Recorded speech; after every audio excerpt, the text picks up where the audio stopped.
LSU gets in the win column on Saturday against Mississippi State. 69-65 was the final. I ran into Cody Worsham in the PMAC Saturday night. He joins us now. Cody, how are you? What's up, Hunt? Good to be on with you. Appreciate you doing so. All right, what does Pinson give this team?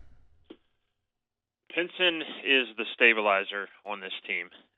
He's the quarterback, and when you take your quarterback out, things fall off. So he gets everybody in the right spot. He can get them a bucket when things break down. When the other team makes a 6-0 run, he can kind of get to the rim and get to the free throw line and stop the momentum.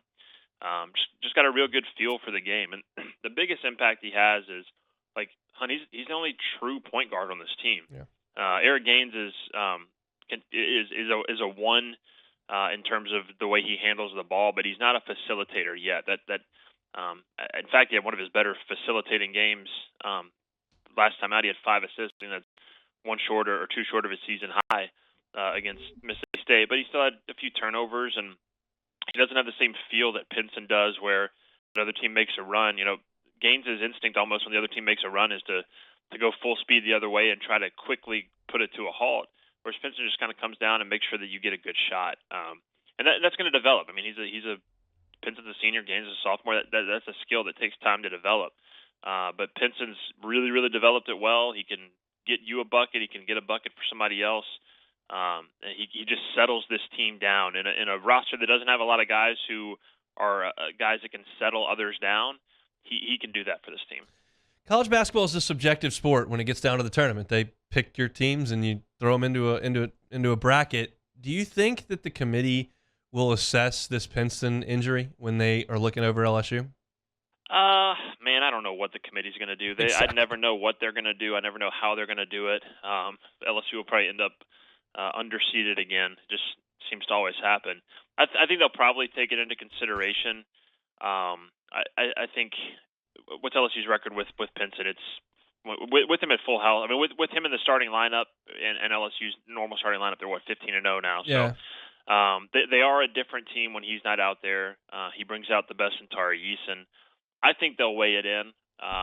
We'll see, but I think they should weigh it in. All right, let's talk about the front court. Minimal minutes for Efton Reed on Saturday, and Sharif O'Neal, we saw he was plus 13 in his 14 minutes of action. Do you expect to see more of Sharif moving forward? I think it's going to be matchup dependent, really. I mean, Efton, he played 22 minutes against A&M. He had 8 rebounds and looked a little more, physically up for that game. And I don't think Sharif I feel like he didn't even play in that game, if I remember correctly. He did not. He and Fudge did not play. Yeah. But then he comes in and gives you a shot in the arm offensively against Mississippi State, and had 8 big points. He hit 2 big free throws down the stretch.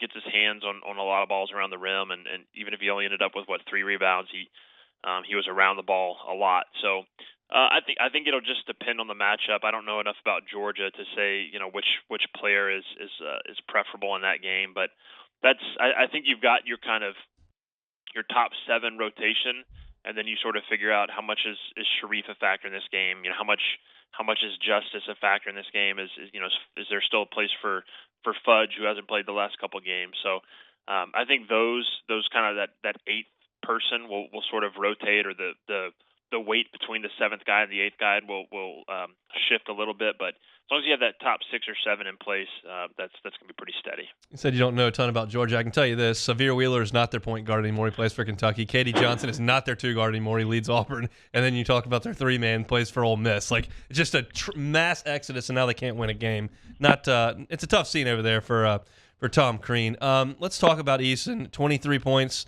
in his 28 minutes on Saturday. He's knocked down 3 of 6 from 3. When he starts making that, and you've got to go out there and guard him, it just makes the driving even better. He's a tough matchup. He's shooting 44% from 3 in SEC play, and now it's 11 of 25. So I guess it's a somewhat minimal sample size. To me, it's large enough to show you that he can shoot it. Like, if you filter out LSU's played 15 games this year against what Ken Palm calls tier A or B opponents. It's top 50, top 100 opponents. He's shooting 41% from 3 in those games, 15 of 37. So that could drop off if he goes a little cold. But yeah, that opens up his entire offensive game. I got a little frustrated early against Mississippi State because I felt like he was settling for him, and then he just started knocking him down. And then they got a little tighter, and he was able to put it on the floor. And He's at his best when he's getting to the free throw line a bunch. He's one of the better. He draws like 7 fouls a game or something in SEC play, which is one of the better numbers in the conference. So that's when he's at his best. But you add that, and that's where he goes from getting your your 14 to 16 points a game to your 25 and 23, which he's got the last 2 times out. So he's been unbelievable, Hunt. I think even better than as good as he's been offensively. To me, he's a defensive monster. Like the last couple of games, 2 blocks, 2 steals, 3 blocks, 3 steals, 5 steals the game before that, 2 blocks, 3 steals before that. Like NBA scouts, when they look at numbers, they call them stocks, steals, and blocks. Like they love stocks at the college level. And Tari's he might be the best in the country right now as a shot blocker and a steal getter. He changes the game. He makes winning plays all the time. He's the engine that makes this team go. I talked a lot in December about how together this team seemed to be, how positive their energy seemed to be. Now, when you're winning, that's an easy thing to do. Then there were some injuries. You lost those games. Maybe there was a bit of a lull. What do you think the vibe of this team is, the energy level of this team is right now as we turn for the second half of February? I think it got a real test during that stretch. I think those guys had a lot of reflecting and looking in the mirror to do. I think it's trending back in the right direction. You're right. When things are going well, that's when it's easy to stick together and be united and be close and everyone to get along. And then as soon as things start going bad, you start seeing the divisions pop up, and it's how you address those things. And I think LSU did a good job addressing those when they got to the back end of that skid after the loss to Vanderbilt. But I think that's where Pinson comes in, right? Like when you have divisions, you're really looking for someone inside the locker room to heal them. Like coaches can be as good as they want, they can be as close to the team as they want. Nothing means more than when it comes from inside the locker room, and when it comes from somebody that's playing and playing a big role. And so I think as Pinson was able to work his way back in and kind of show the team rather than the vocal leadership and saying the right things. Like it's about going out there and doing the right things every day.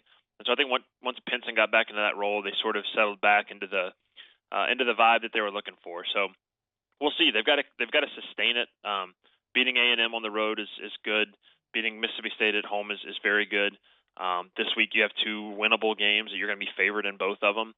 You got to take care of business, but then you've got a tough stretch down the end with 3 of 4 against Kentucky, Arkansas, and Alabama, 3 of the better teams in the conference. So it's all well and good right now, and you won 2 in a row, and everybody's happy. But you gotta sustain that when adversity comes, whether it's inside of a game and you're struggling, you go on a 8-0 slump, or whether it's over another game that you lose, bouncing back from that. And so I think they've developed that and they've learned from it, but they got to put it in practice next. What do you think Will thinks of this team right now? I think he feels like they're still getting healthy.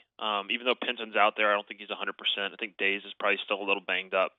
I think he's going to like this team as it gets to the postseason because of their ability to guard and to just shut teams down over long stretches of time. And the biggest thing when you get to March is you got to be in a position to give yourself a shot. So you shoot for the top 4 space in the SEC, which is not off the table for LSU. They've got some work to do if they want to get there, but I think they're maybe 2 games back of that right now. With some teams to play that they could sort of control their fate against. But then when you get to March, it's really about matchups. And so I think you get a team that maybe is a little more defensive-minded and struggles offensively. LSU is probably going to shut that team down, and so can they get enough done offensively? I think he's going to like their ability to navigate March. Defense does tend to carry you through in the tournament a little more than offense. You need both, but if you can get stops in March, you got a chance every time. So I think he feels really good about that aspect. They just got to keep getting healthy. They got to weather the storm. Going to Kentucky, going to Arkansas, 2 really tough road games. I think we'll learn a lot about this team in those 2 games. Who do you think the best team in the league is? I think Auburn's the best team in the league. I think but Kentucky might be right there, especially the way they're playing lately. I haven't heard how bad Ty Washington's injury was this weekend. I saw it going around. It seemed like Calipari maybe said he was day to day. If they're at full strength, I think they're really, really good, and I think Auburn's really, really good. I think that's kind of your 2 top tier teams in the SEC, with everyone else sort of falling maybe a notch below that. I think LSU's got an argument to be in that case. Tennessee's playing great lately, but I think offensively they can be, although they're scoring better lately, I think they can be slowed down offensively. But I think that's sort of the first tier is Kentucky, Auburn. You probably got Tennessee, Arkansas, the way they're playing lately in that mix, and then LSU maybe in that second tier. certainly were early in the season.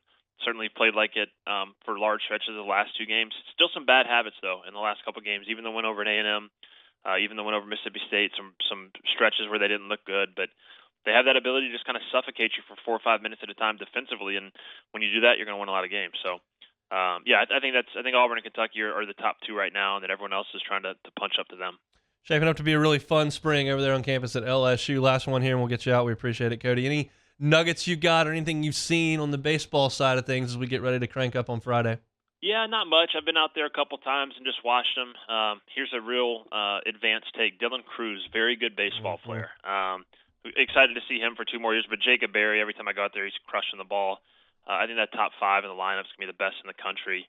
When you've got, Gavin Dugas is your 5-hole hitter and sort of the fifth, quote unquote, fifth most prominent offensive member, and he hit 19 homers last year. This is a really, really good lineup. If they can pitch adequately, and I think they've got enough arms to do that, they're going to win a lot of games. Now, the pitching staff isn't on the caliber of the lineup, and so they got some questions to answer there, but man, these guys can hit.